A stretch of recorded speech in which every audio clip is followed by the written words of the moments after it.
why does the world seem so crazy today? Would you ask Adamus? He has a very clear take on it. And then if I say it, then people will get mad at me. If he says it, well, it's him. I am that I am. This planet is at this challenging point. Do we go forward? Do we slow down? Do we go backwards? Are we pushing too fast with things like artificial intelligence that it's going to destroy us? Has Saint Germain's message been changing for 2024? It's the hardest place for a soul being to come to, Earth, because you take on physical qualities and you forget. The whole design of Earth and the physical universe was to for the angelic beings to understand the relationship between consciousness and energy. With enough light, we don't need to worry about will consciousness, AI, go in the right direction. It certainly will. We're in an election year here, which appears to be just in the US, but there is a ripple effect around the globe without being America-centric. How do we see that we're really coming into the light when there seems to be so much banging together of a you're wrong, I'm right, you're not? You have in the United States the elections coming up and it's two old white guys. And you go, well, why is that in this time of enlightenment? Shouldn't there be women and younger people? And it's, well, you know, it's putting the old up front in the consciousness of everybody. And most of them actually don't like it. They don't like the candidates that are there. That's going to cause some big changes afterwards. Positive?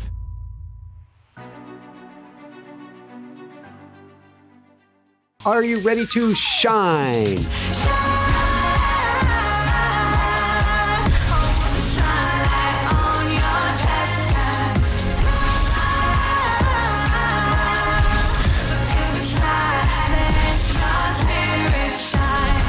Shine bright.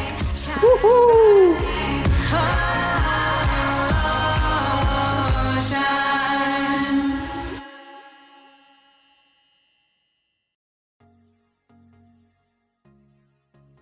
Hi everyone, welcome back. I'm Michael Sandler, your host on Inspire Nation. If you've ever wondered what an Ascendant Master has to say about 2024, the elections, and everything going on in the world today, then do we have the Crimson Circle Adamus Saint Germain show for you. Today I'll be talking with Geoffrey Hoppe, author, teacher, mystic, and the channeler of Adamus Saint Germain. And that's just what I want to talk with him about today, about what we can learn from an Ascendant Master to get through this challenging year. So welcome back to the show, Geoffrey. Are you ready to shine? I am shining. Thank you. Delight to be here with you. I really enjoyed our last show together. It was so inspiring. I remember afterwards, I felt like I was just glowing and happy, and just love the work you're doing. Thank you so much. And I feel like brother, and that's not even a strong enough term. So I used it in an email I sent to you in a capital B. So it is so great to speak to you. So I've got to dive in. And the first question that I get to ask is, has Saint Germain's message been changing for 2024?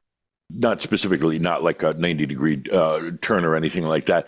I would say, if anything, he's more emphatic that there's so many changes that are happening right now, and it's going at lightning speed. I mean, or light speed rather. The pace of technology is going so fast. There's not a day that goes by where there's not some announcement of some new breakthrough.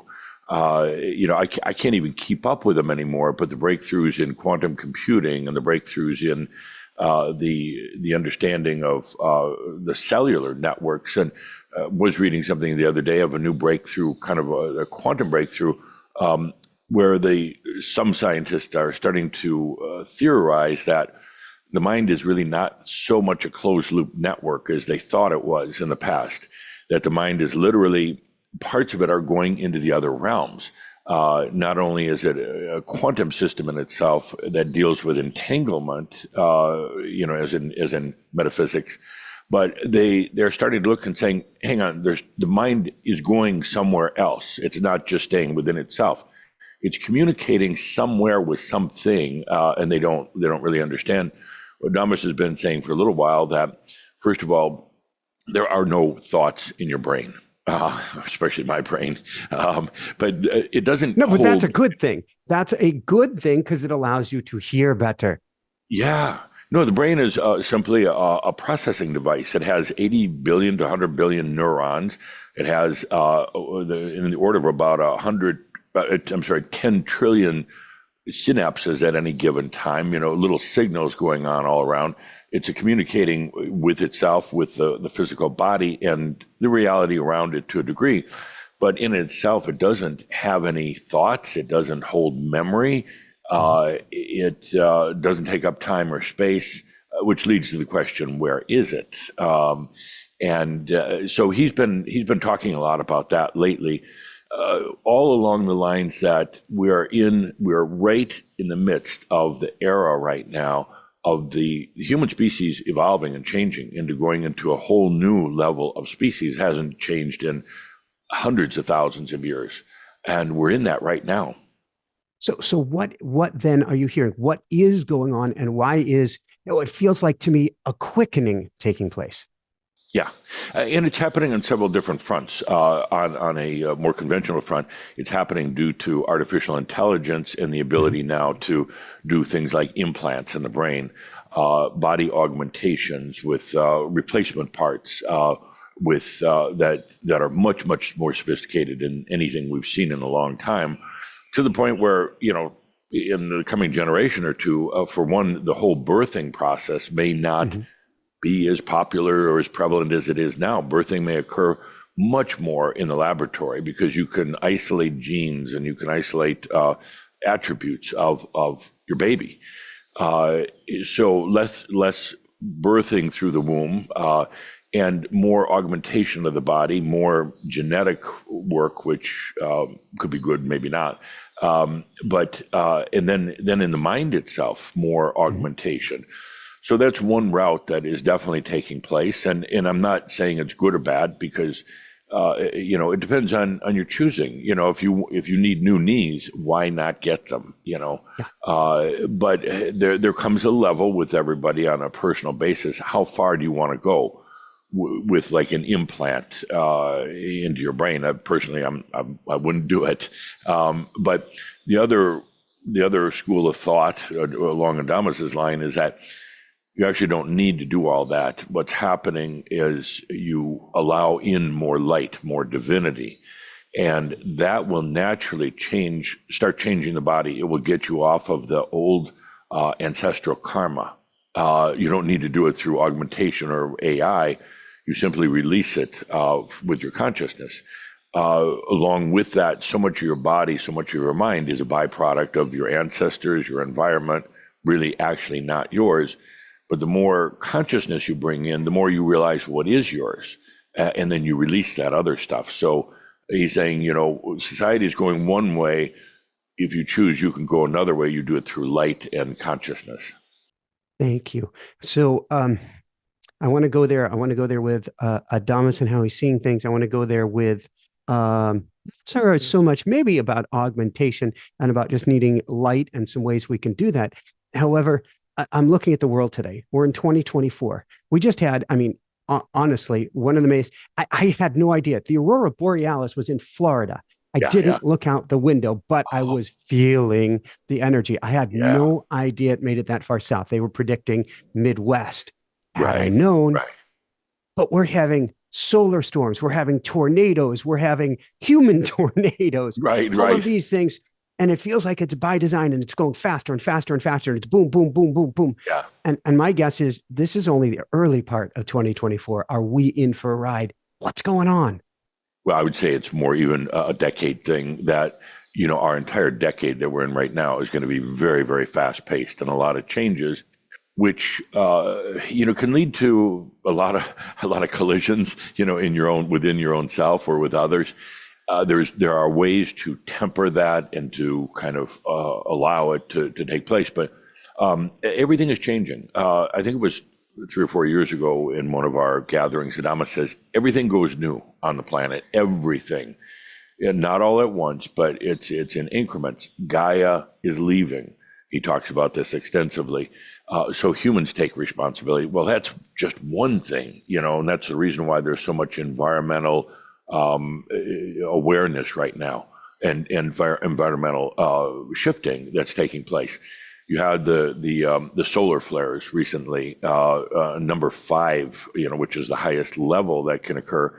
Didn't do much damage to like cell phones or radio transmissions, but we could feel it here. We were in the middle of a workshop, and it just felt so intense. It's an infusion of energy that we've called for. Now, what are we going to do with the energy? That's a whole other thing, but a huge infusion. And you have the banking system is absolutely changing. And it's not that the bankers are big bad guys or anything, but it has to change. We have a system that was started well over 500 years ago, and that's in transition. I mean, you can look at just about anything, and it's all in transition right now. I mean, it's amazing. Thank you. And I want to go there, and I want to hear what Adamus has to say, and then we'll do a channeling with Adamus. But you said something fascinating, and I loved it. You said, all of this energy came in that we called for. Yes. Can you tell me more? Sure. There are enough conscious humans on the planet at this point that bringing their light in, that know that there's that next level, something better for all of us, and something not just in this physical reality, but we're bringing in a multidimensional nature to our own lifestyles. And when this happens, when the light starts here, it attracts the appropriate energies from other places, in this case, the sun, but it could be bringing it in from many, many different places. There's a huge release of old energies that were stuck in the earth, in the ground of the planet, from people being buried, from old battles, from a lot of old things. That's also coming up right now. So it's releasing, letting go of a lot of old tensions, stuck energies. But that energy then converts back to basically neutral and then becomes available to us in our everyday life with our new pursuits. It doesn't take a lot of people to be conscious, to be in their light, to affect everything. But one important point of that Adamus is always making is when you are shining your light, no agenda. You are simply illuminating. You're not trying to say, this has to be like this, or people have to be like that, or we have to act like this. Suddenly that's an agenda, and it will bring in a counter agenda for the most part. But, he talks about just sit on a park bench, let your light shine. That's it. And that illuminates higher potentials for all the planet, whether it's scientists in the laboratory working on new cures for cancer, whether it's people working out new ways to have nations cooperate in a better way, whatever it is. But that light shines, it makes more potentials available. Well, that's like being the sun, because the sun isn't saying, I think I'll shine on you. Nah, not today. Exactly. That's a perfect example. It's just there. And along with it is the energy to do it. And we're bringing it in right now. It's happening. And, to somebody that isn't aware of it, you must be hiding your head in the sand somewhere, because it's so obvious. It's everywhere. And just the technologies that are available to us, whether it's the whole new type of car, which I'm not used to yet. I still am used to the old gas kind of car, but everything, computers, and it's mind-blowing. I come from a generation, I grew up where we had black and white TV, and we had 2.5 channels where I lived in Wisconsin. Sometimes a channel would come in, sometimes not. And then went through the whole thing with computers coming in the 80s and going from there. And all the changes that have ensued, I'm just blown away at the amazing level of changes that are happening right now.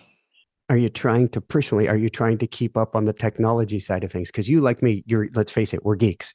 I can't. It goes so fast these days. I look at things. Subscribe to a couple of things that talk about the newest breaking technologies, the ones that are of real interest to me, particularly that affect artificial intelligence. I'm fascinated by. It's such a tool, but it could be so destructive.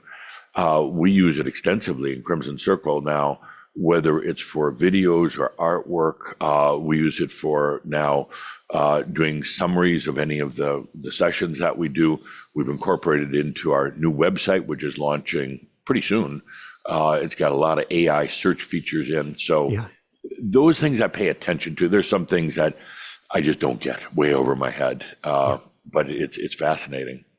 What has Adamus been saying about AI, about sentience, and about a point at which AI becomes fully awake and aware, and at that point is a little bit smarter than we are?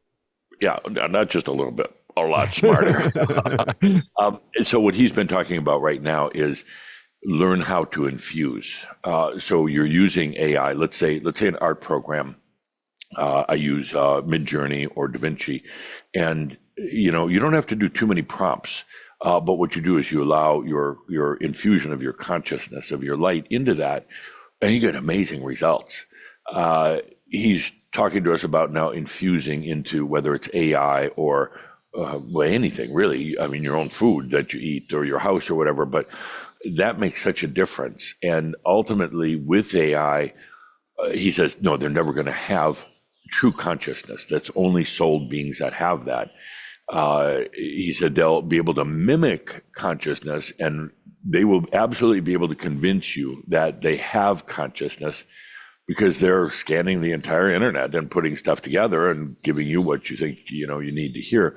But he said in reality it never really can. However, that said, we'll be able to infuse it so you can have be working on AI and it'll be part you and part AI. So that's kind of the beauty in it, I think. I love that part. Thank you. So let's go from there before we do a channeling. Imagination. You mentioned before the show that Adamus has been talking a lot more imagination. And when you're talking about being infused with light, to me, light it's not just a portal to imagination. It is the carrier wave of imagination. If you ever took like a laser pointer and you actually look at it, you will see that beam of light is three-dimensional. It'll have little sparkles and things. It's an information carrier. Yeah, it is. So when he talks about his metaphysics, and that's my favorite thing of all that he discusses, but when he talks about metaphysics, he kind of simplifies it, and he says consciousness is awareness, nothing more, nothing less. And it's your own personal awareness. Then the next thing is then energy. That is communication. It's not a force. It's not electricity or anything like that. It is simply a communication. That's energy. Then the next level, that energy turns into light when there's a desire by the human to do something. And he said, what is light? He said, it is imagination. And that to me, that was a mind blower. I mean, I remember the night he told me that, I just sat there for a while. It's like, holy crap. I mean, that is fascinating. And when you take it out of context of things being like more, I guess, scientific and turn it into more poetic, consciousness is awareness, energy is a communication, light is imagination. Boom. It's like, now I begin to get it, and I understand now how I can use it in my own life and what my imagination really is. And then that imagination eventually causes, and this is Adamus physics, he said imagination then causes gravity. The light has a gravitational force once it's called into service for us in our life. And the gravity then creates time, space, matter, other things like that. It's I've learned so much from him. Well, this means, and this is the first time hearing this, but I can riff off of this. Yeah. If light is imagination and where we focus our light is where we create, then at this point we are creating a world of gravity through our focus. But we could create a different world where there isn't even gravity. If we want to talk 3D, 5D, there are Mongos and Philippine 70, whatever we want to call it. Right. But we could create a completely different world, a completely different physics based on the light and our imagination. Yeah. And he said that's where the planet is going to. He said ultimately we're used to the gravitational force that brings things in, holds them together, which is good. Yeah. It allows you to composite reality. It's held together. But there is equally a gravitational force that some physicists call dark matter or dark energy. And that's the other side of it. He calls it a Rothion. meaning you have the full spectrum of gravity going, from holding it in to ability to expand it. And this isn't just an Adamus conjecture. It's physicists have been looking at this for a little while, saying there's something else out there, this dark matter. We don't know what it is, but we know it plays an essential role, and it expands the universe instead of collapsing it. Ooh, I've been reading a lot about expansion of the universe recently. In fact, I was about to dive into an article this morning. Is the universe expanding or stretching? Was an interesting title that caught me. But I recently, this shows my level of geeking out, was geeking out to Star Trek plasma drive. And could we have a plasma drive? And a plasma drive would be powered on dark energy. Yeah. That is an expansive gravity rather than a gravity that draws inward. It is something that shoots you outward. Exactly. Oh, my wife, Linda, was a Star Trek fan, and so she loves all that stuff. I watched Bewitched. I was, when I was a kid, and Dream of Jeannie. But no, and it's what's happening is it's happening now. And what Adamus is saying through all this is that we are right in the midst of this amazing change. I mean, not in the future, not a carrot out there. We're right in the middle of it, and it leads to a whole new human species, whether it's the mind or the body or our reality. Ultimately, it leads to the ability to be, that this planet will be a multi-dimensional. We'll be able to exist as physical beings and at the same time as non-physical, as multi-dimensional beings. So when I've talked to him about this, I've said, well, okay, we got a lot of bad stuff on the planet. We got a lot of people that are in kind of a very low consciousness. What about them? Do they get converted? Do they see the light or whatever? He says, no, actually, what's happening right now in the dynamics is it's creating a whole new place, another Earth, dark Earth, if you want to call it that. These people will just wake up one morning, they won't know anything changed, but they'll suddenly be in a different place with their likes, people that are energy stealers and feeders and basically living in some very, very low consciousness. Then the rest of the planet can move forth. And he says this is all on its way. You look to, no later than 2050 for all this to happen. That's a pretty tight time frame when you think about all the changes that have to occur. So he mentioned, or you mentioned that the last time on here, and some people in our audience, forgive me, freaked out. And they freaked out with two key lines of thinking. And one is the whole challenge of self-help, which is something's wrong with me, I must be broken. Because you ain't broken, there ain't anything wrong with you. But because of that line of thinking, they're wondering, am I going to be the one left behind? A. And then B, even if I make it, this is survivor's guilt. Even if I make it and I'm not the one left behind, what about the others who have left behind? And I'm going to be heartbroken about that. Right. And, that's a good term, left behind. I think there was a movie similar to that, or a religious movement or something, with the rapture, left behind. But, they're not going to really realize they're left behind. They're going to be in a world of their choosing, where basically what it amounts to is energy stealing. As long as you believe that energy is outside of you, you're going to be stealing, and people are going to steal from you. You release that concept and realize that all the energy is yours. It's all right there. It's not a universal field that we're all trying to feed from, a big cow trough. All the energy is yours. And once you realize that, what's essentially happening is you're realizing your own divinity, you're allowing your own enlightenment, then there's no more energy stealing. There doesn't have to be. Then that's when your creativity comes forth. That's when, you're not trying to appease some outside gods, by praying and doing the right thing, because you just are the right thing. And like you said, the what's wrong with me mentality goes away, and you realize nothing at all. Now, what do I choose to do as a creator? Ultimately, it's compassion, whether it's a person on the street corner, a beggar, a homeless person, whether it's those who stay in a very old world of their liking, where there's a lot of darkness.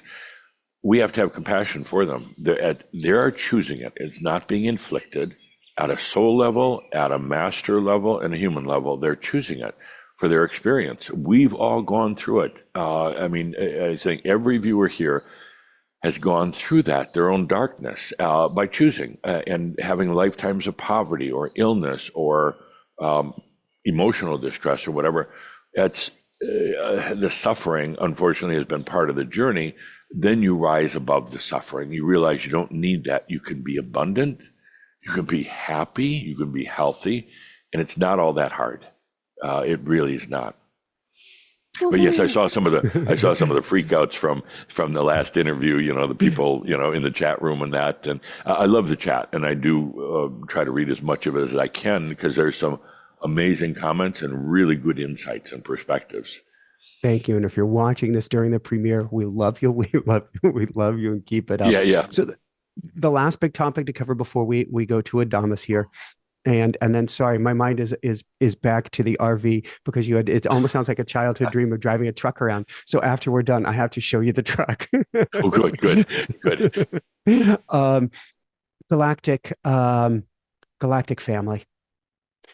We all get wrapped up around, oh, that's this weird stuff. This is spirituality. That's something else, but it's coming.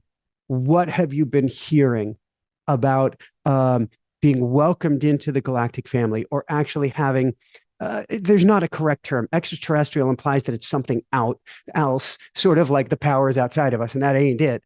But when are we going to, do you feel we're going to have contact, or we're going to be living in greater rapport with those who may be watching us from a little bit more of a distance at this point?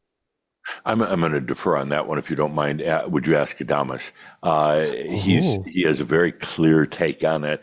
And then if I say it, then people will get mad at me. If he says it, well, it's him. He has a very interesting take on it. A lot of people don't like, but I do encourage everybody to listen to what he has to say about it. To me, it makes sense. But if you wouldn't mind, ask him. Not at all. So on that note, unless there's anything else you want to share beforehand, let's set up energetically. And well, actually, one question. So we've been talking about Adamus Saint Germain and Saint Germain. Why is Adamus Saint Germain Adamus Saint Germain? So we can set the table properly for people here today. Sure. First, for 10 years, I channeled Tobias, who had been a father of mine in a long ago lifetime. He left, and then Adamus came in and took over, or Saint Germain rather. Saint Germain announced in the very first channel to our group that he was going to go by the name of Adamus Saint Germain to separate him and what he was working with us on than the old Saint Germain, like channeled by Guy Ballard or others. Nothing wrong with that, but he said, I'm here for a specific reason. I don't want other people channeling Adamus Saint Germain. They can channel Saint Germain all day long. I don't want them channeling Adamus. And he said, I have a very specific message, and he calls me Cauldre. Cauldre has a huge responsibility in getting it right. I don't want other people doing it. He said, I'm going to be here for a specific period of time. We have a lot to cover, and I don't want to distort it. So he's using that name Adamus, which kind of ties into the Adam Cadman. I always think the Adam Cadman template, but he's using it to differentiate. It's also, the big difference is Adamus isn't just Saint Germain. It's everybody who tunes in. It's when we do our monthly webcast. So it's all those who tune in. It's me, it's Linda, it's you, it's everybody who tunes in. So it's kind of a group energy, a collective per se. And so I always say to people, if you listen to Adamus channeling, if you really listen, you can hear your own voice in it because you're part of it. So we're coming together to create this beautiful thing. And so that's why he goes by Adamus, and he prefers Professor Adamus. Oh, wow. I at first it kind of took me by surprise, but as time has gone by, I've realized the beauty of that, because he's so unique, and his message is so different, very different than Tobias, very different than most things you hear out there. And before we bring him in, he basically said back then, he said, I'm not messing around here. My goal, my desire is to work with those humans who are truly ready for their realization. I will kick their butt if I need to. I will be provocative. I'm not going to mess around. We don't have a lot of time. And he said, I don't care if it's 5 or 5,000 or 500,000, but that is what we're doing. And I want to bring those people to their realization so they can stay on the planet to radiate their light at this, what he calls the time of machines. Oh, I'm going to is it Matrix 4 where he stole the term? The name of his company was Deus Machina. Oh,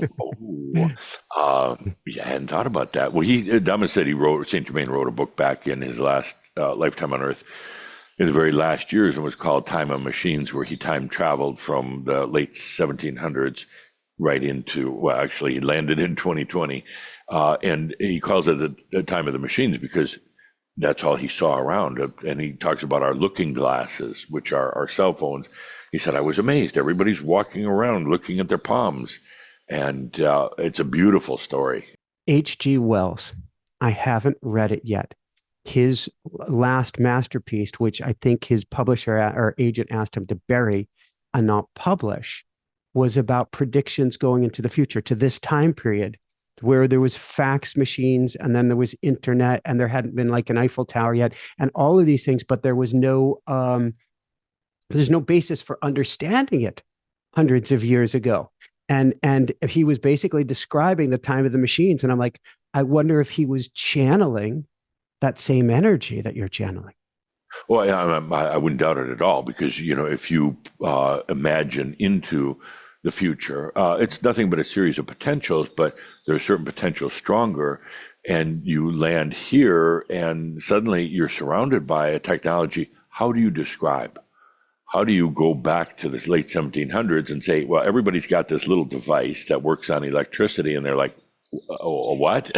And you can do all these. You can communicate with anybody in the world at any time, and you can watch movies, and you can run complex mathematical formulas, and you can play games too. So there is no basis for it. But he calls it the time of machines. What we're in right now. And with my 2-year-old, there's no unbasis for it. I can't unlearn the fact that she already knows how to use a phone from the time she was born. We can call it epigenetics. We can call it energy in the field. She was born with the ability to work with the machines. It's amazing. I'm still working at it. I have hard enough time with it.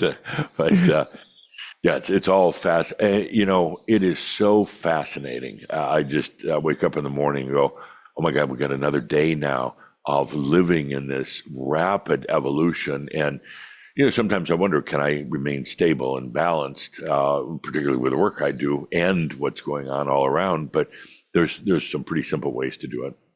Oh, give me one simple way, and then let's dive into a chanting. But before we do that, I've got, like, as an example, I'm setting up a digital, what do we call it?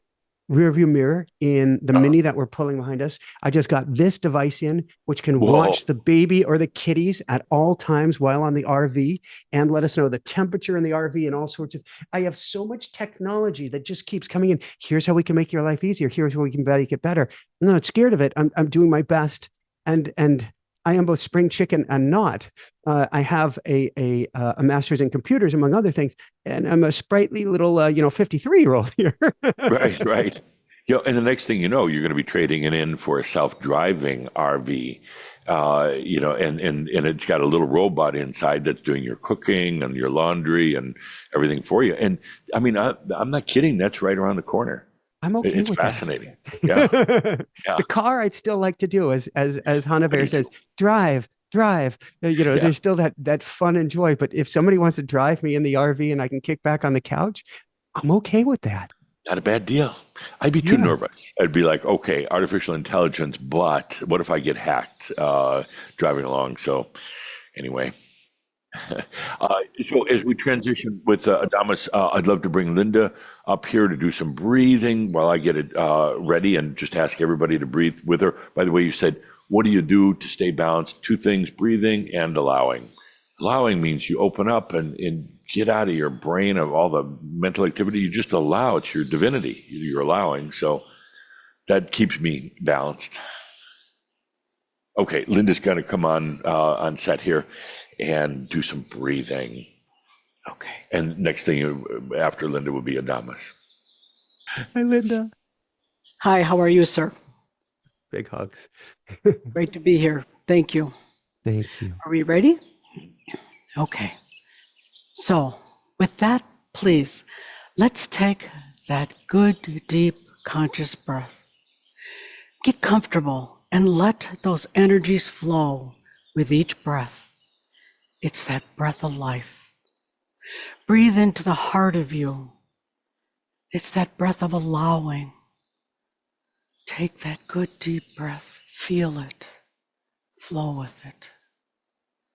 Breathe with presence. Breathe the I am that I am, I exist. Take that good deep breath. Open to all that you are. Oh, and Adamus is here. He's here. Breathe him in if you like. He's there for each of us always. Breathe again in honor of yourself and all that you are. Be that good deep breath. Breathe.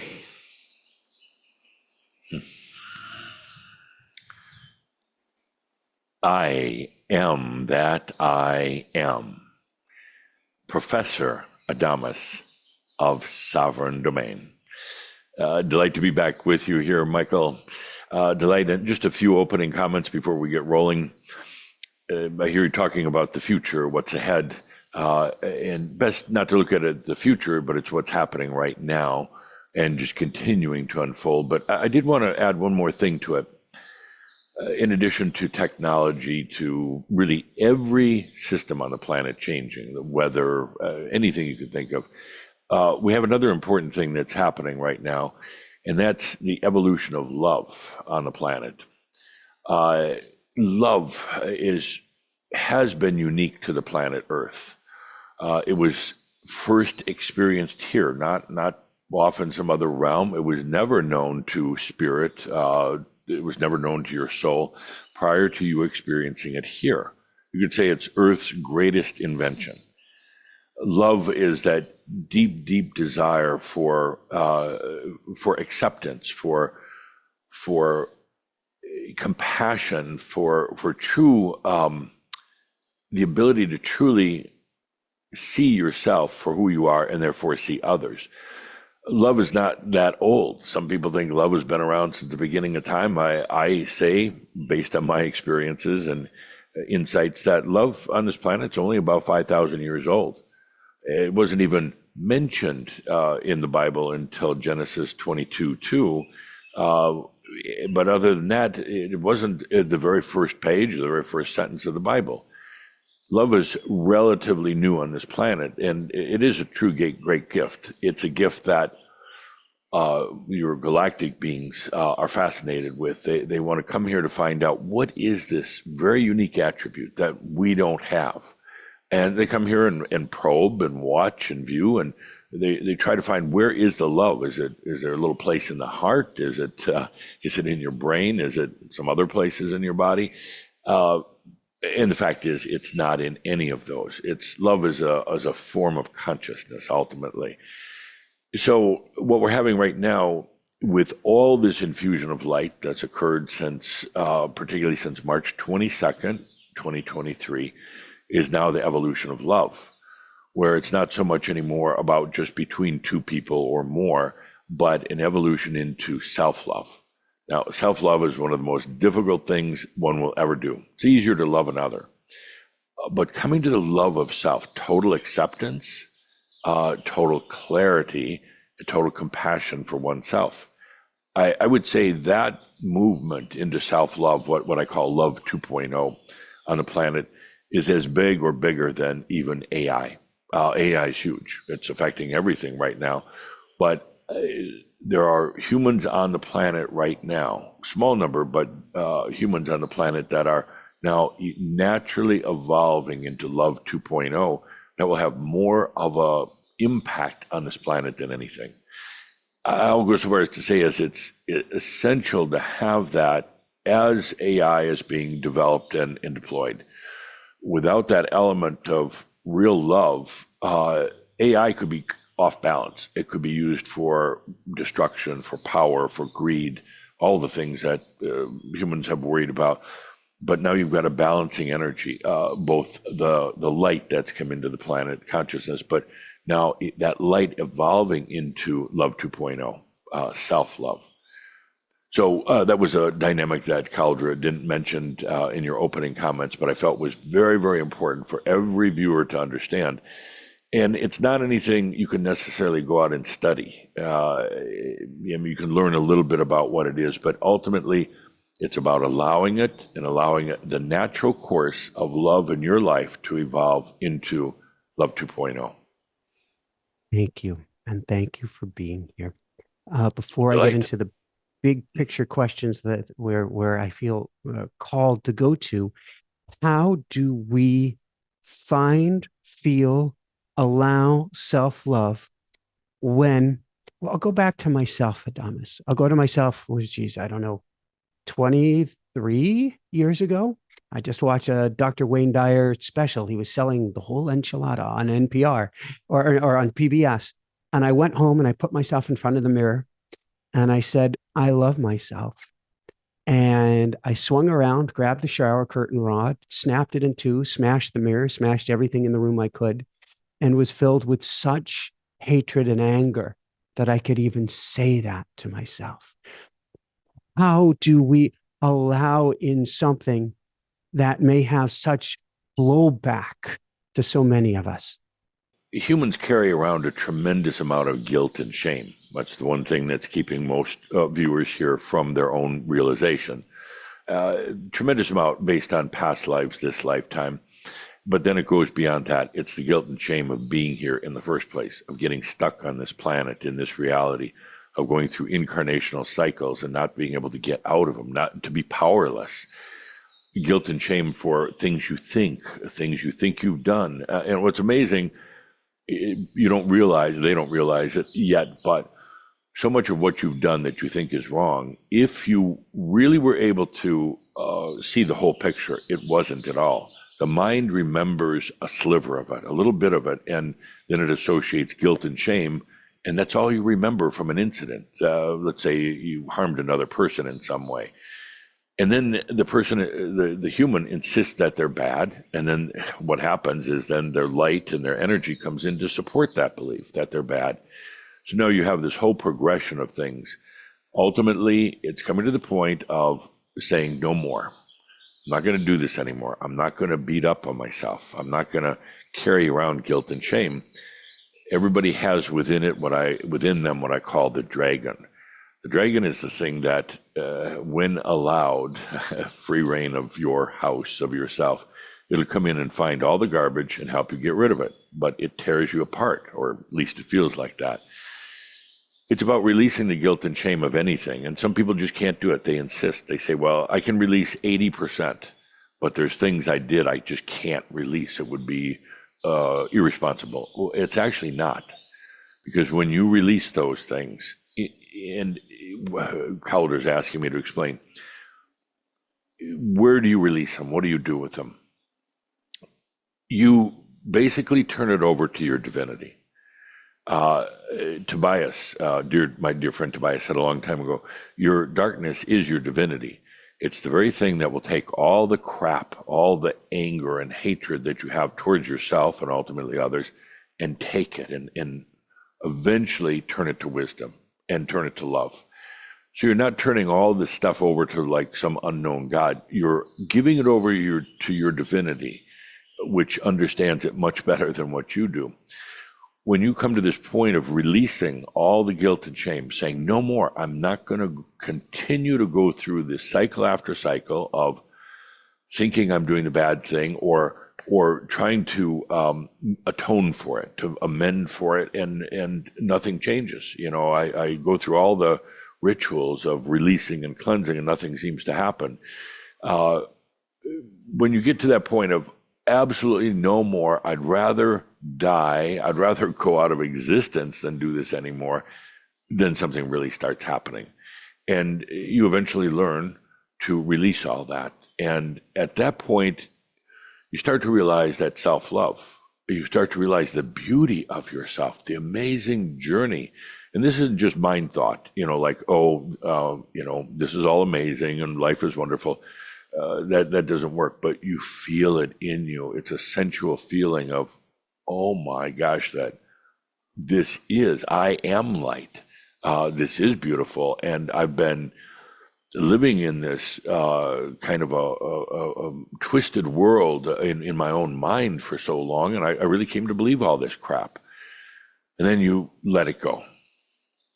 Is everything going on in the world today? Is it the guilt and the shame of the collective human consciousness?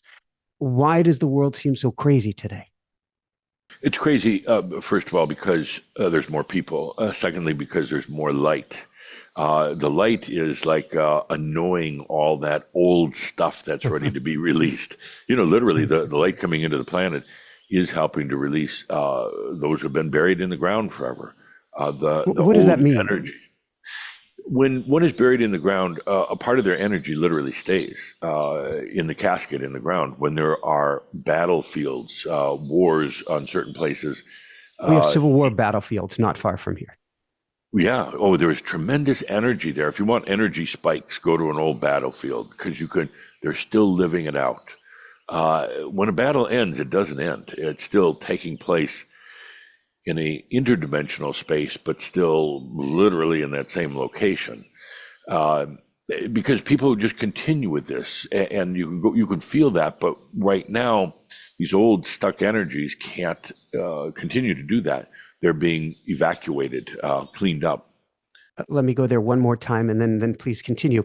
I live by St. Augustine, which is famous for having been burned down several times for massacres of the French, massacres of the British, massacres of the indigenous First Nation people. And I literally swim every other day in what I call the greatest swimming pool. In fact, people now call me the Channel Man, which is kind of odd for swimming in this channel, which is called the Matanzas River or Matanzas Inlet, which means slaughter or almost genocide would be a definition of this river.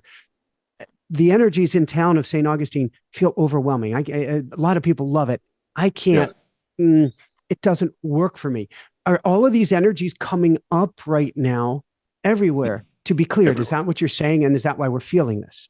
Yes, they're coming up everywhere. And they don't come up all at once, but I would say, over the next, Calder's double checking me, 15 to 20 years, these energies have to come up from the earth.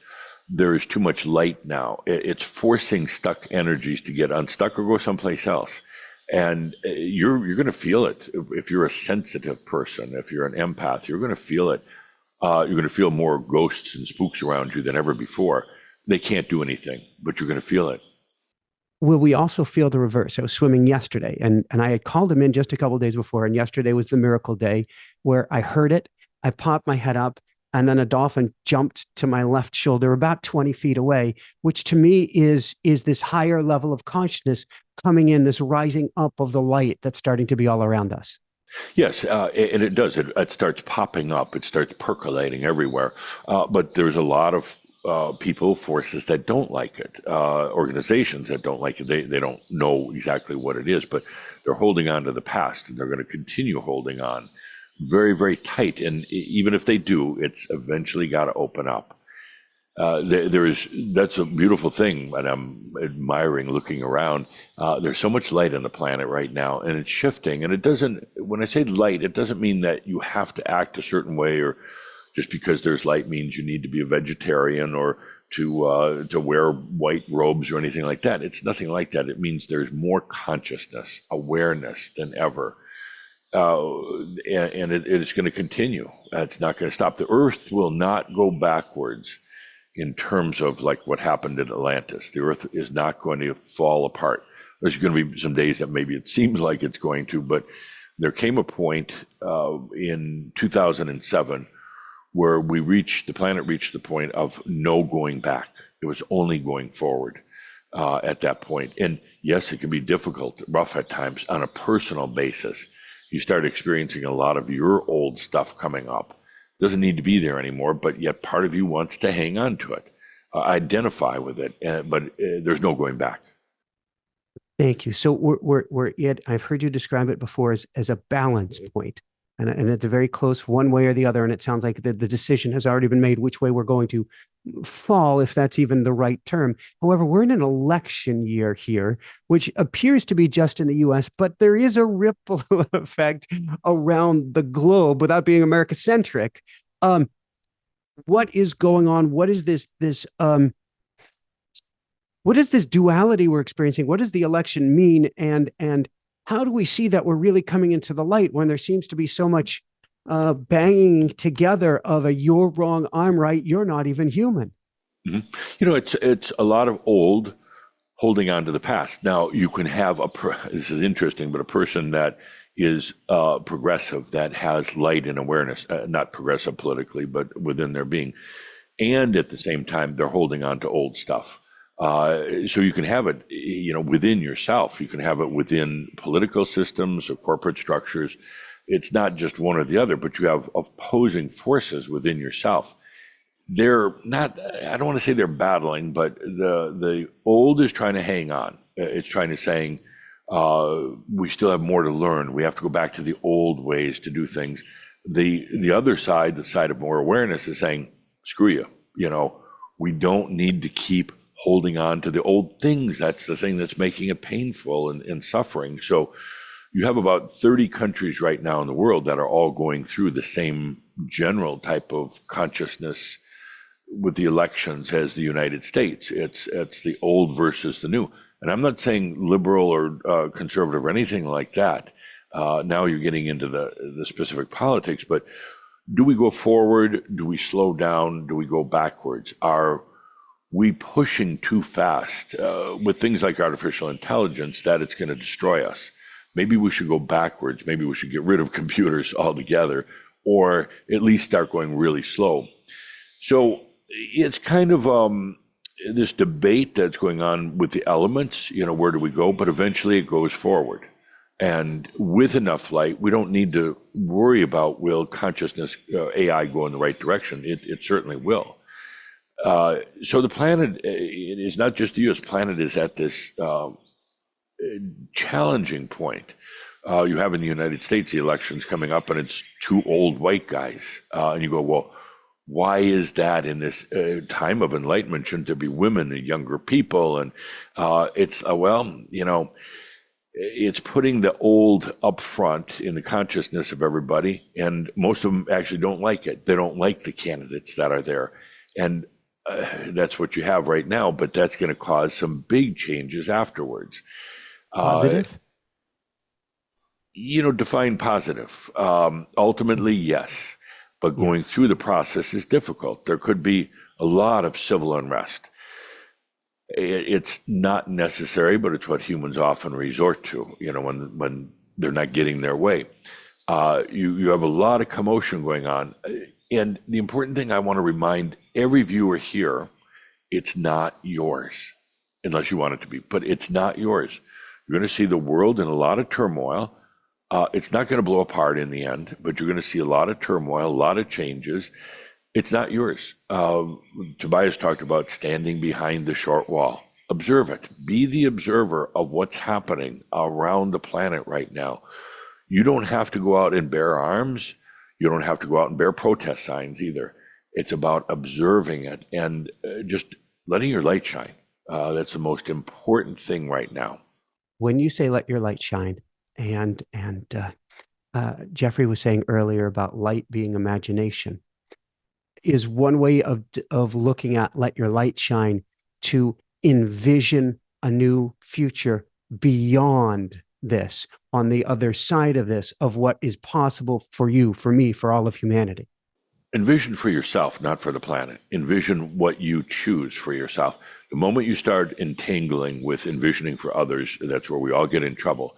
If you envision, Michael, for yourself, not detailed descriptions, not a business plan, not even visualizing it, but the greatest attributes, you feel into them, it's sensual, joy and harmony and fulfillment, things like that, abundance, top level things without the details. Your imagination and your light go to that, and it eventually brings in the energies that manifest it. don't worry about the details.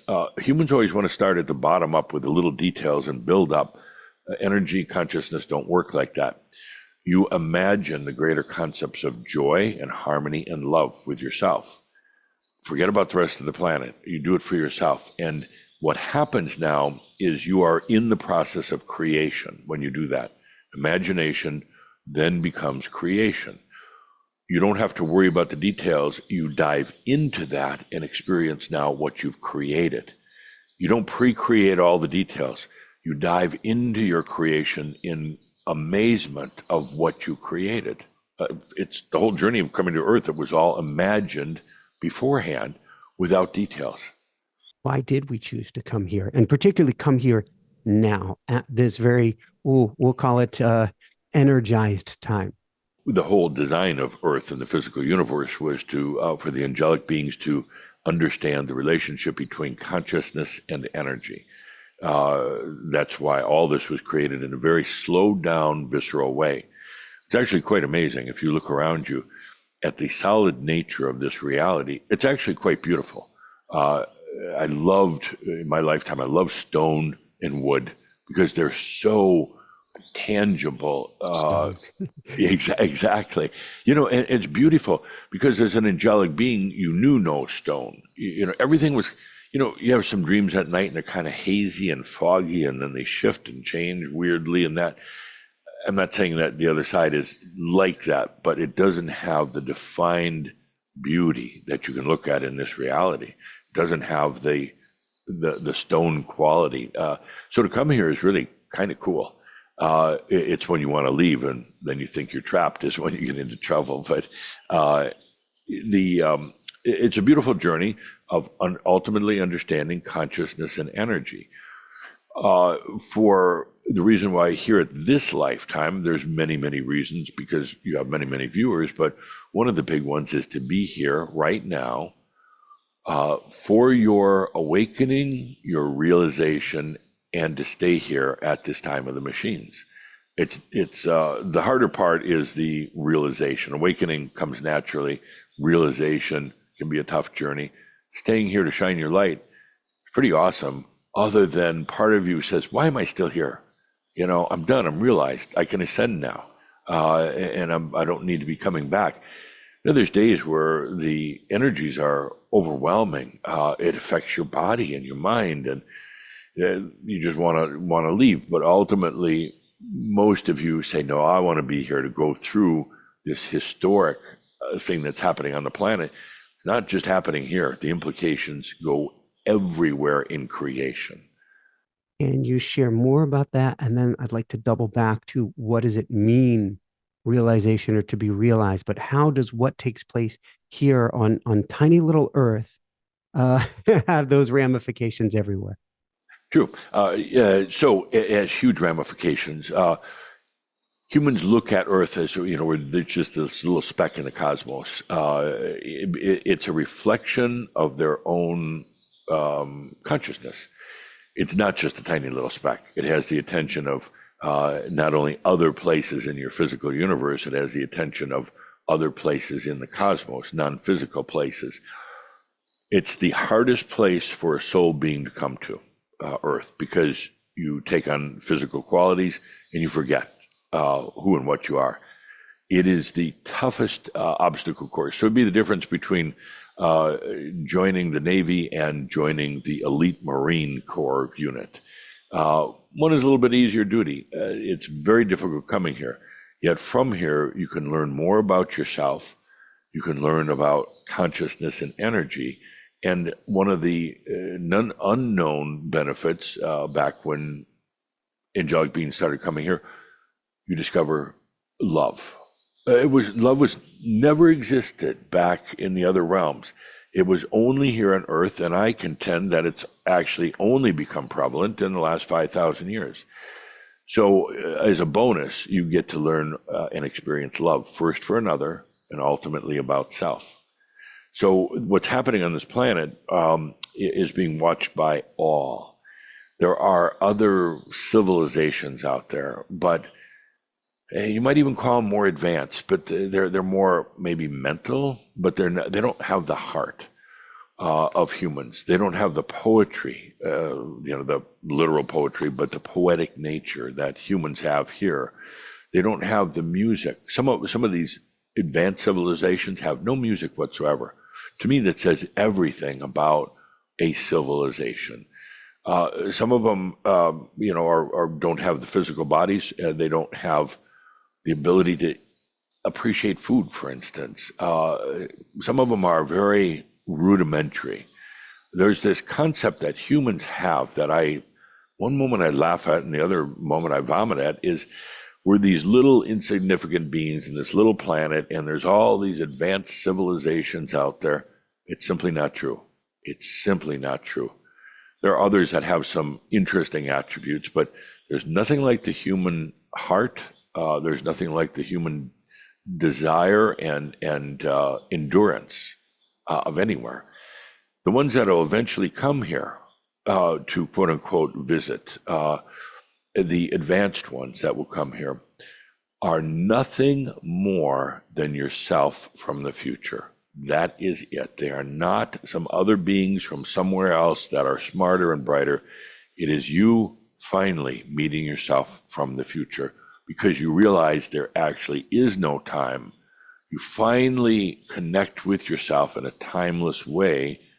And at first it appears that they're beings from somewhere else. They're not. It's simply you. Do you have any idea when that will happen, and how will that shift either consciousness or the evolution of the planet, which gets to the whole sci-fi question about if the future is messing with the present, then doesn't that change the future? Yes. It's already happening, actually. There are some who are starting to go through the experience. On a global scale, no, it's not happening. And it's not going to be suddenly necessarily that you look up and everybody sees spaceships, from in the sky.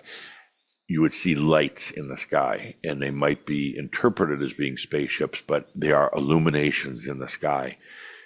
This is basically when humans are able to start seeing consciousness, not just thinking about it. But right now you have the ability to see consciousness. Those of you who see these little, I call them blue dots or little bursts of light on occasion, that's consciousness. You're going to start seeing that, and then you're going to start meeting yourself. And it's not going to be some green alien being.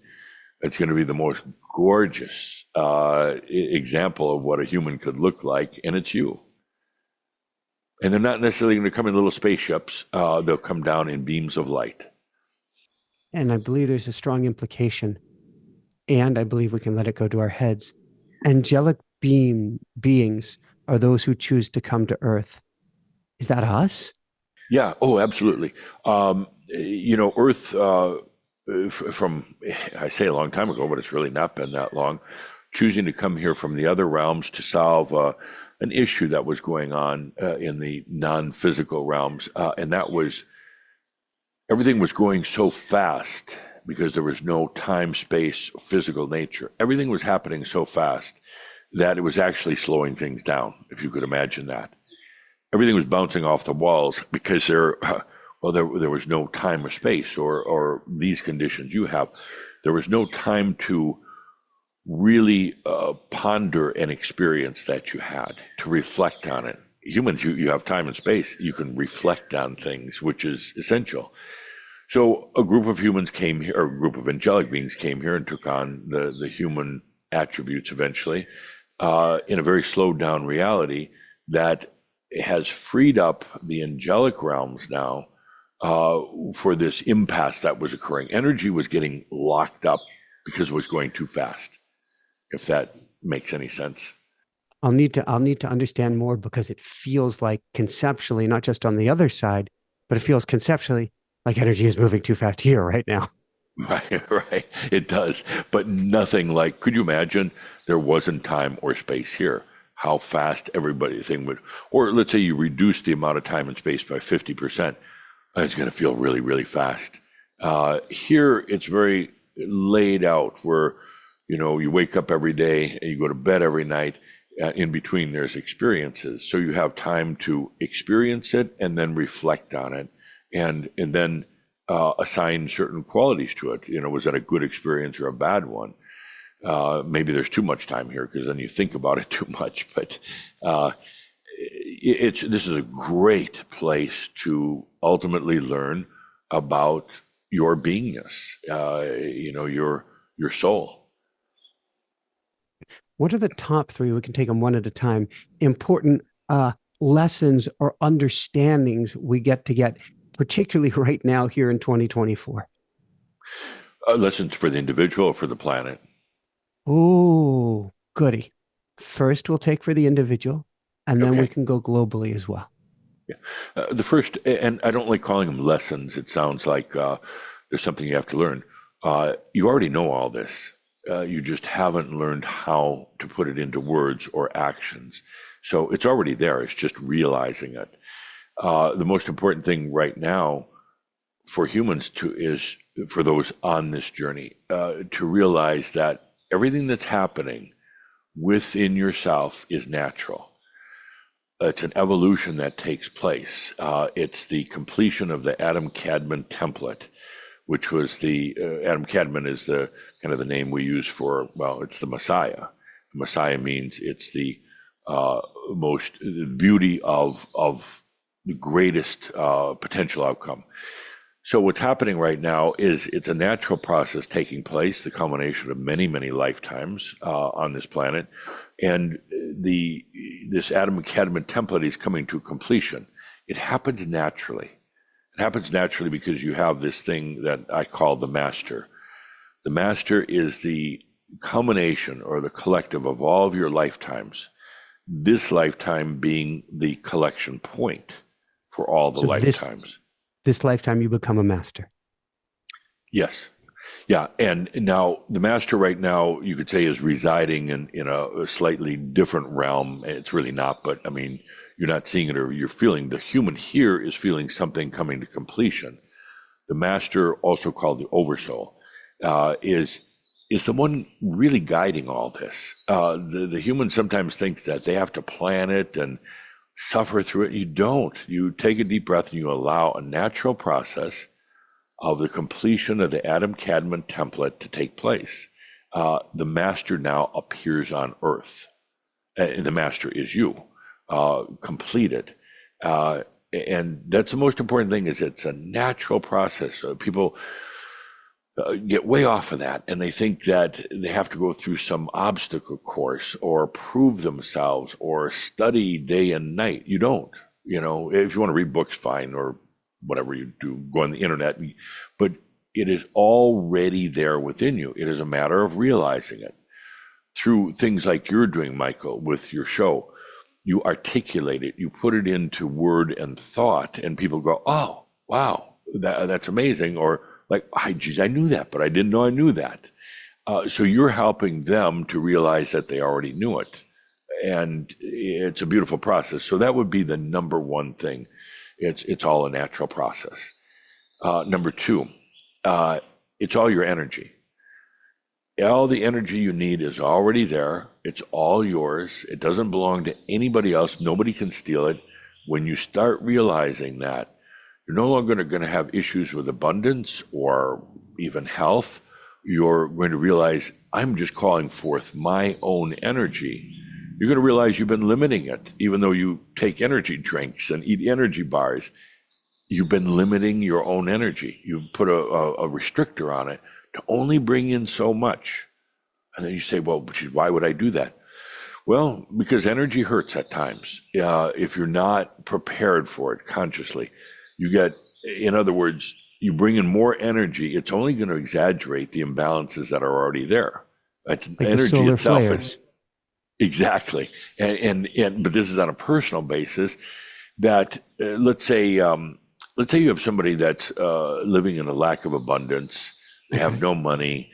They drink too much. They don't take responsibility for anything, including their own families. Suddenly, they win the lottery. They win, let's say, $50 million. You think that's going to make them a better person? No, it's going to exaggerate their problems. They're going to blow through that 50 million right away. They're going to drink more. They're going to have more family issues than you could ever imagine. It's just energy, and it's going to take what you're already doing and just exaggerating it. So people are afraid of energy. They truly are afraid of energy. So they limit their own because it's only more crap that they're going to bring in if they're bringing in crap. What I say is it's your energy. A master lets that energy serve them when they're ready. When they're ready means they realize they're not going to now self-destruct with it. They're not going to turn it against them. The recognizing that it's just energy, that it's not going to tear me apart. If anything, it's here to serve me. So it's called allowing. You allow it to serve you. You can't force it. You can't manipulate your own energy. You can't, you really ultimately can't misuse it. You allow it, and you allow it in through what I would call the corridors of your divinity, of your awareness and consciousness. You allow it to serve you for the good by choosing things like joy and harmony in your life. Then the energies will automatically reorient, readjust to serve you in that way. It's a amazingly simple process that humans will then try to make difficult. Thank you. And then the third? The third was allowing. Okay. Second was letting energy serve you. I could go on and on. I can come up with 100 of them. That's okay. Global. Tell us Yes. about global, and particularly the one topic that we haven't really covered here today is, well, there are lots of topics, of course. We could go on for days. Yeah. Wars. Wars are, actually, there's fewer wars on the planet than there ever has been, which is good, but they're more obvious and aware because of your media and internet. Wars are, the last of the battles are now being fought, which is the good news. You're going to have little flare-ups every once in a while, but they won't last long. But the few wars that you have are some of the final on the planet. The bigger one, the deeper one, I should say, is the one that's taking place in the Mideast, with Israel, in Gaza and those areas. That one goes so far back, and it's a family feud. It goes back to the angelic families of the Hapuru. And can you tell me more? Because I've thought of it, angelic feud, meaning children of Abraham, but you're saying this goes back far before that. Yeah, it goes back to long before Earth. There was 144 angelic families, and one of them came by the name of Hapuru. And what you have now is the Arabs and the Jews are all from the same family. And as you may know, family feuds are the worst of all. But then you tie in some ingredients that Hapuru was the ruling class in Atlantis. And there was a lot of imbalances with the things that were done back then. So they're not only fighting amongst themselves, but they're going through an ancient karma within their own group of Hapuru, and they're dragging in the rest of the world, because it was also this region and the Hapuru angelic family was the origins for the religion on your planet right now, for the god of the planet. Now they're all claiming rights to him, which is not a him. But you've got such a religious war going on and a family war. It doesn't get much nastier than that. Calder's asking me, so when's the resolution? What is the resolution? I don't want to make that prediction. It could end very soon, but it's going to drag on for a little while because it's so ancient. The rest of the world needs to in a way, back away. And my channeler does not like that message, but no, you're going to have to. If you don't, you're not going to have to do anything. But can you please share more what you mean by that? It's an internal argument. It's an internal battle. They've brought in, energetically drawn in the rest of the world. So what you have is a pretty small area in the world and a relatively small number of people from the same angelic family long before Earth that have also had karmic issues, and they're fighting amongst themselves. They've managed to bring in the rest of the world. They've managed to attract both sides, pro-Israeli, anti-Israeli, pro-Palestinian, anti. So now you have the focus of the world on this, and it's creating a world problem. In a way, you're better off isolating that region and saying, you guys work it out. Now, most humans don't like that approach. Culdred doesn't like it, but it's a family feud. And in a way, they have to work it out. You can get the rest of the world coming in and giving their advice, but they don't understand the origins of all this. You can get countries like the US getting very, very involved in it for one reason or the other. And then the minute you get US involved, you get another superpower involved on the other side. Now you have a world conflict. It's really not. It's an internal conflict. And in a way, and it sounds harsh, but it's better off saying to them, you work your problems out with each other. Don't drag the rest of the world into it, because you're bringing the rest of the world down. Learn to grow up, deal with each other, and force them into that. There's a lot of so-called peace resolutions that are just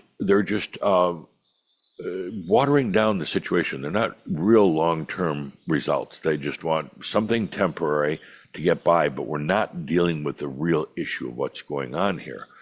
You force these groups to only work with each other, and you see what happens. That will bring a resolution.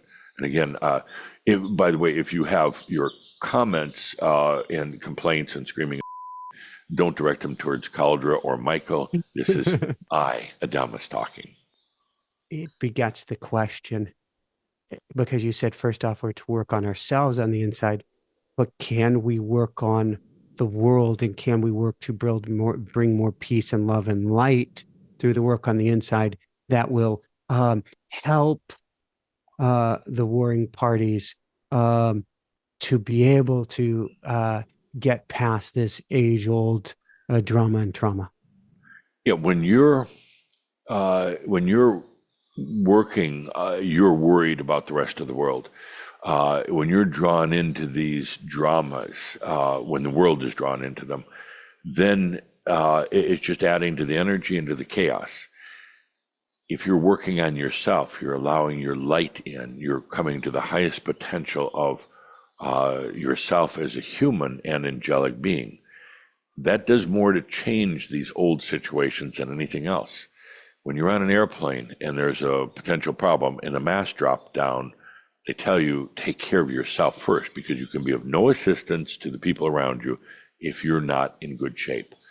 It's the same thing here. Take care of your own light, your own realization. It's not selfish. Take care of yourself. Bring yourself to that point of loving yourself. If you can't love yourself, don't try to change the rest of the damn world. That's simple. Come to that place of love for yourself. Your light then has a profound impact on the core of these issues, because it shines a light, it opens up more potentials. They finally start seeing why they're fighting in the first place. They don't remember right now. They really don't remember, whether it's from this time on Earth or pre-Earth. They're just fighting to fight. Let's go to the kids for a second, and I want to come back to how we can help the planet, because we didn't fully go there yet. We can say, okay, it's all right to, in theory, let them fight it out, although it seems kind of one-sided or this or that or the other. But what about the kids? So who are the spiritual beings who have come here, who have put themselves in this conflicted situation? And are they lost angelic beings? Or are they our higher level beings helping to play this out for all of us? They're warriors. They're not children. They're warriors who've come back, choosing to be, whether it's Palestinian or Israeli, choosing to be in that situation. They're born into it. I can tell you from personal experience, if you buy them all a ticket out, they won't go. They're invested in that. Why? It's an ancient battle. And sometimes ancient battles go on and on for eons, generations, lifetime after lifetime.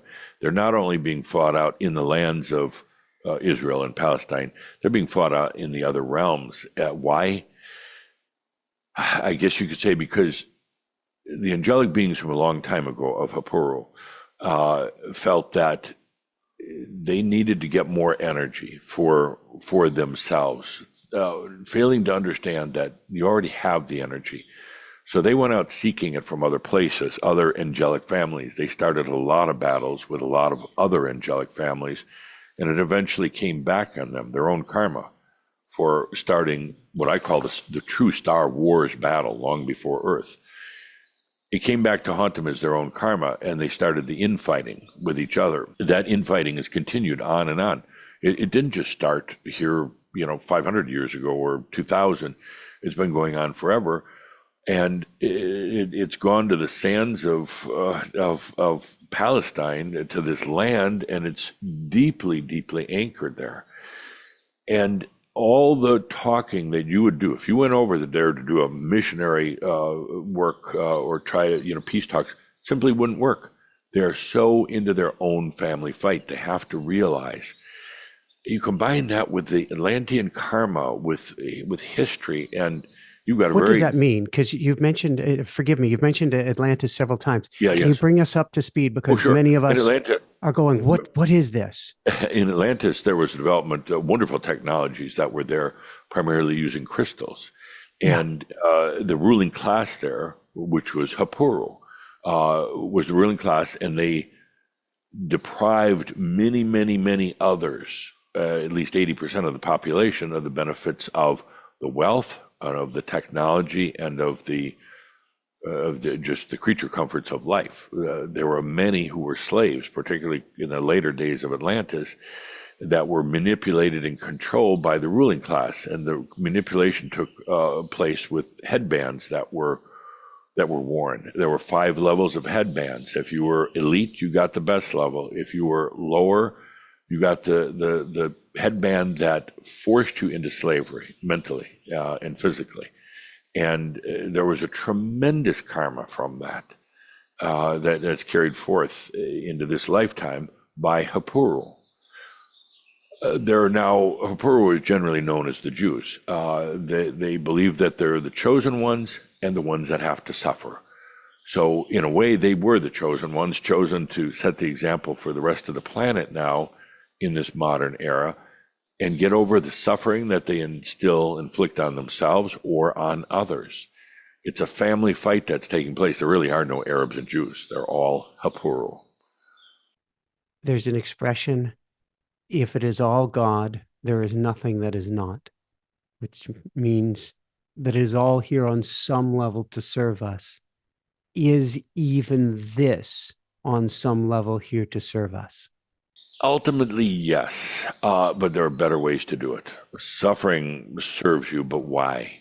Why? Because you don't know any better. Not you personally, Michael, but the viewers. Because you don't know any better. So you go through life suffering thinking that it's just the way things are, that you're poor and you're broke and you can't pay your bills, or you've got emotional issues. It's not necessary, but it's become the way of human consciousness. Now, when a few transcend that and they bring in a light to say suffering is not needed, and then it illuminates that to the others who are ready, and they might see then in their life, oh, that's right, I don't need to suffer. I don't need to be lacking in abundance. There is no reason whatsoever for any human to be lacking in abundance. There's enough food on this planet. There's enough raw goods and materials. Nobody should be lacking in abundance or suffering. It's self-chosen. Geoffrey was talking about humanity, in a sense, splitting, and those who are coming into the light, more into the light. Those who are coming into darkness will be stuck in kind of an energy vampire situation. My guess is that there are different both realities taking place, different timelines, that it doesn't have to be one particular way. But what is the preponderance of the flipping of the quantum bits suggest is coming both for the world post the elections, and obviously there's a lot more going on in the world than just U.S. American elections, but also what is coming for all of humanity? Yeah. What's eventually going to happen is that a vast majority of humanity is going to choose to move forward out of suffering, out of war, out of lack of the compassion, into the true light. Technology is actually helping to push this, believe it or not, along with so many other things. It's elevating the light and even allowing in more light. We had a very significant event last year on March 22nd, what I called Heaven's Cross. It was an opening now where people can more easily access their divinity and their light and bring it into this realm. Nothing big happened that day. Everything from that day has been important. More and more and more light coming in. It'll get to the point where the earth literally, choosing my words carefully here, but the earth ascends. It goes into a whole different dimension.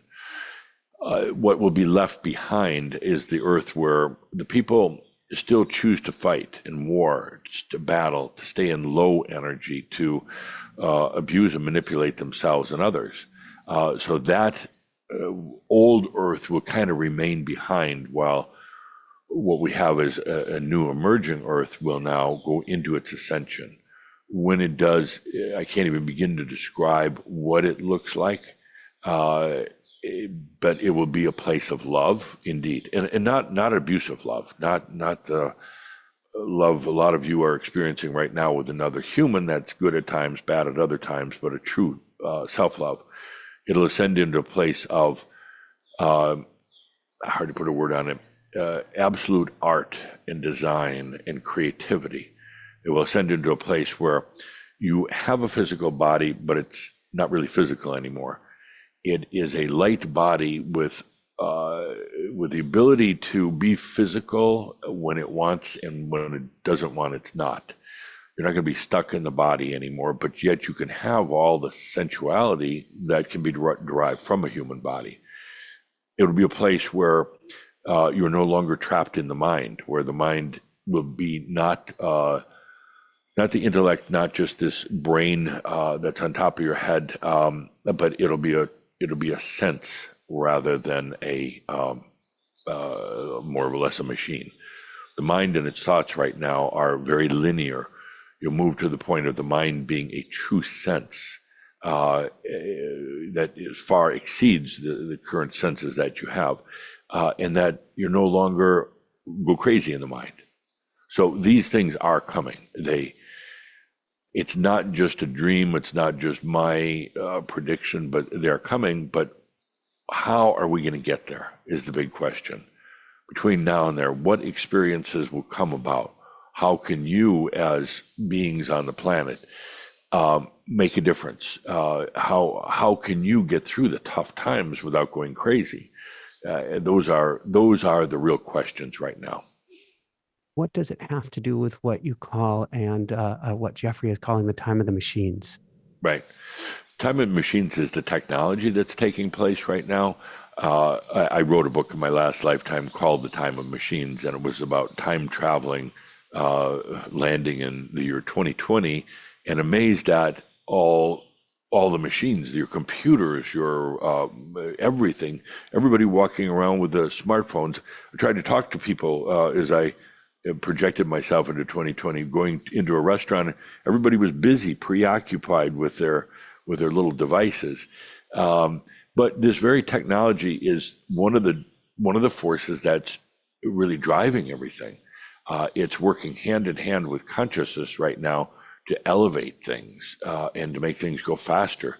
So it's going to bring you more conveniences, more processing capabilities, and the ability to solve problems that the planet has had for a long time, but never had the mechanism for solving the problems.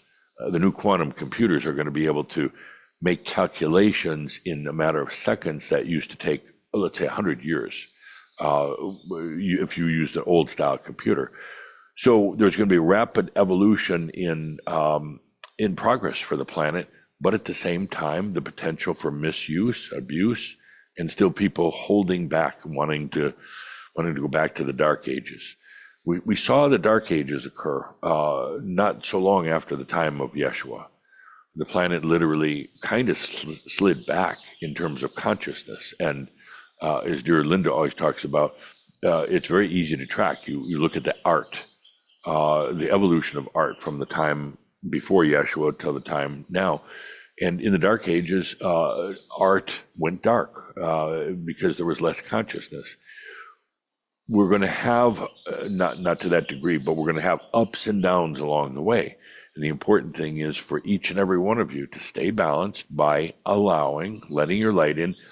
You're not trying to change the planet. You're simply trying to illuminate greater potentials for humanity. Are there any last words that you would want to share with people to help everybody start to play with their own light?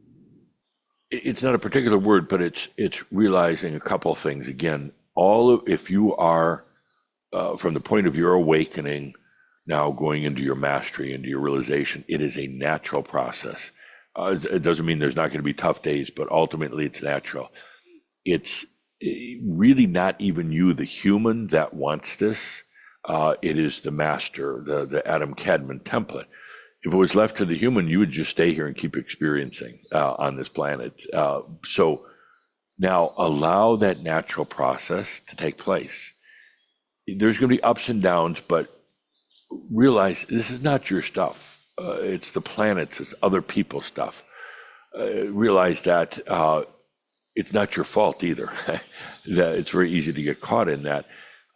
Realize, and I want each and every one of you to ask that, what I call the oversoul. You go tonight and ask, why am I here on the planet right now? And then listen, and you'll discover something. Thank you. And the last thing, forgive me, but I heard ask about last time you had mentioned that I was your student in a past life, and maybe even a little bit rebellious. I don't know if that was the right term, but rambunctious. Thank you. Any words of wisdom or guidance for Jessica, for myself, for our daughter Hanabe, for all of us at this time period? Right now, the most important thing is to get ready for. I'm dialoguing here with Calder. He's been stopping me a lot today. The important thing is to. He's using the words "hang loose." You're absolutely in your sweet spot right now, but when that next evolution comes along, the next big step, don't get overwhelmed. Allow it to come in. Don't overthink it is what I'm really trying to say.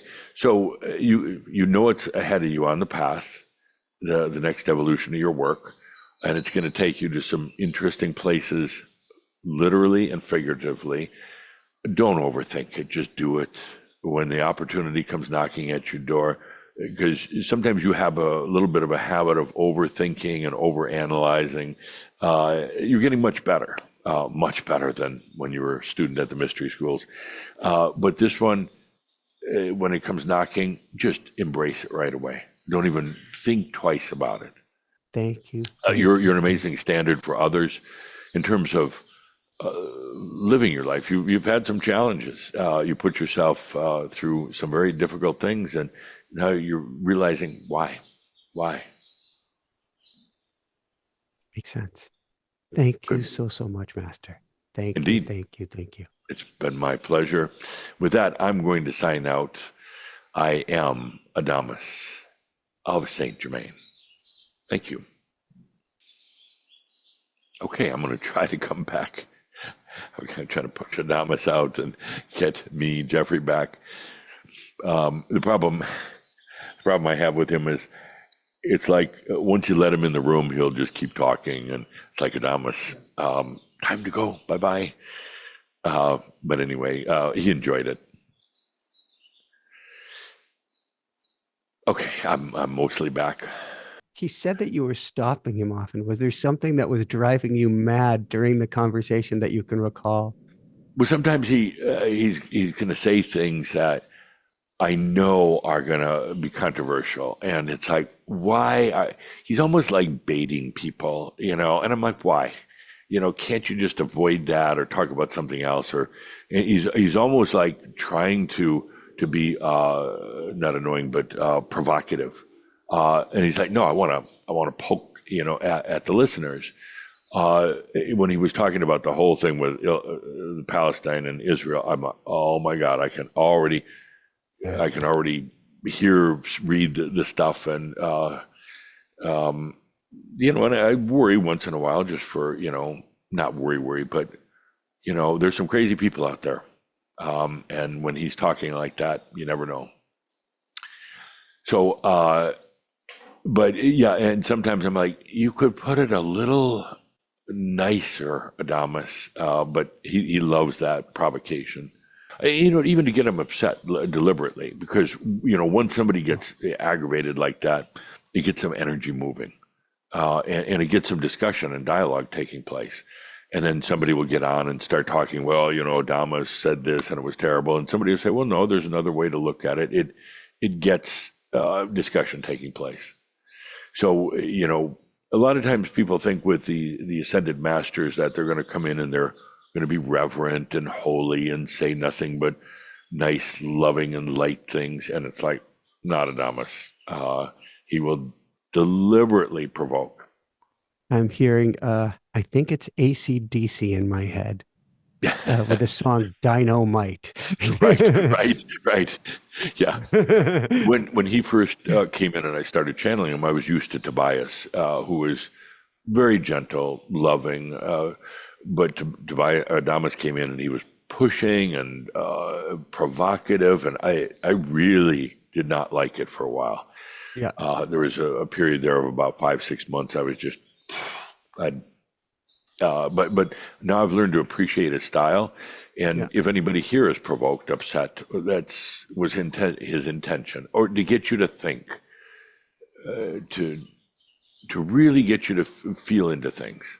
Last question on this before we go to where we can find your work, your classes, everything. How did you? Was it simply this allowance, this letting go, this faith that, oh my God, I can't believe what's coming out of my mouth. What is this going to do for my career, for my everything? What am I going to do? It was a very old agreement with Tobias, going way back when, and then with Adamus from the mystery schools. I had several lifetimes of training how to channel, and none of this did I realize until all this stuff started happening to me back in about, I guess it was about 1996 or 97. Now it all makes sense. It's like, well, yeah, total sense, but. It was a big shift from going from the regular world to doing this, but I love it. I mean, it's going on 25 years now with Tobias or Adamus. I love it. All right. On that note, where can people go to find your work, to find your book, to find everything that you have to offer? Sure. Crimsoncircle.com. Crimson, like the color, circle, like the shape, crimsoncircle.com. We have a very extensive library. Huge website. Most of it is free of charge. There are some things if you want certain classes, or we do live workshops here in Kona. We've got a beautiful facility here for doing the workshops. But other than that, we do our monthly webcast free of charge. A lot of things. So we don't ever want you to feel like you're being sold something or asked to buy something. You don't need to. There's no pressure at all. And that's one thing I love about your show, Michael. You're not trying to push products. Your intent is so pure. You're just there doing the work, and then you realize the abundance flows. It's just there. Yeah. And there's a lot of shows I don't go on because they're trying to push something or other, and I won't do that. But I love working with you just because you're so clean. Energetically clean. Yeah. Thank you. Well, this has been a treat. I wrap things up with a final question, but I'm putting it out there to the universe that I will be there for the 25th. I will be there just outside Boulder with you this summer. And I can't wait to see you. Last question that I get to ask is, any last words of wisdom or otherwise that you want to share today with people, Geoffrey? It all works out. It all works out. A lot of it is, how you get there. But ultimately, I'm not saying it's destiny, but ultimately I'm taking what Adamus has taught me, shown me, and it works out, and it's amazing. Now, for some, it could be getting there. For others, they're going to just glide right into it. And the good thing is you can choose. Woohoo! Yeah. All right. So for Aloha, everyone out there, mahalo. Yeah. aloha. This is Michael Sandler saying, be well, have fun, choose the light within, choose that. We'll call it a higher road, though it's really not a higher or lower, but choose to be and stay and love yourself in the light today, and above and beyond all else, shine bright. Woohoo! How does it get any better than this? This is beautiful, Geoffrey. Again. He hits, he scores, you, it's sir. out of the park. Crowd goes wild. Wow, wow, wow. What a beautiful, special, sacred, another amazing interview with Geoffrey Hoppe and with Adamus Saint Germain. How does it get any better than this? On that note, if you want to become a mystic yourself, if you want to play at this higher level, if you want that heart expanding consciousness experience every day here on Earth, come join us and come join your new mystic friends in the School of Mystics 4 Wednesdays every month. Here's the link down below to join the School of Mystics if you simply want to channel, whether it be from Saint Germain, whether it be from anyone that you desire. Notice I didn't say Adamus Saint Germain. That's Geoffrey Hoppe and Adamus Saint Germain. But if you wish to channel, come to automaticwriting.com. I have live classes once a month, every month, where you learn this automatic writing process where you put pen to paper and the words simply flow without thought to whomever, whatever you want to connect with on the other side of the veil. Last but not least, if you want to bring your vibration up, up, up, way up on a daily basis with an attunement, which means getting in vibrational alignment each and every day, then simply go to Daily Woohoo. That's Daily, WOOHOO. There's the link down below, dailywoohoo.com, and get your daily attunement from me through automatic writing each and every day. That's dailywoohoo.com. Here's a link to the next amazing show. Love you guys so, so much. Keep on shining bright. Woohoo! How does it get any better than this? Lots of love, everyone. Bye.